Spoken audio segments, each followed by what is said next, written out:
Hello everyone. So the question given is a circular coil of radius capital R and n turns has negligible resistance.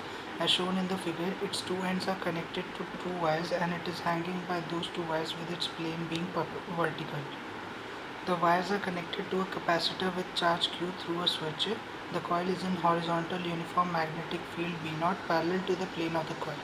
When the switch is closed, the capacitor gets discharged through the coil in a very short time.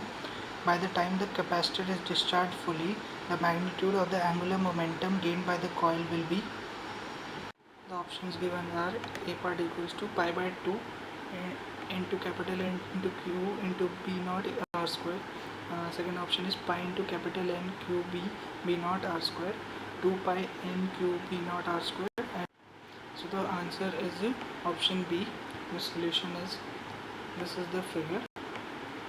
After closing the switch, within fraction of seconds, the entire charge flows through the coil and produces an impulsive torque.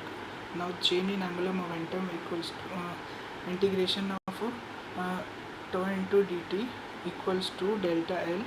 Therefore, direction because torque equals to m into b, where m vector equals to magnetic moment, p vector equals to magnetic field, and m vector equals to ni pi r square. Because tau is equals to mb sin 90 degree, which implies mb, which is equals to ni pi r square p naught. Now put all the values in equation 1. Integration of ni pi r square b naught dt equals to delta L. Now this is a constant, therefore we take it out of the integral sign. Therefore n pi r square b naught integral I dt equals to delta L.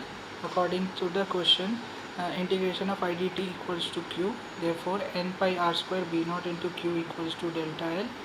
Delta L equals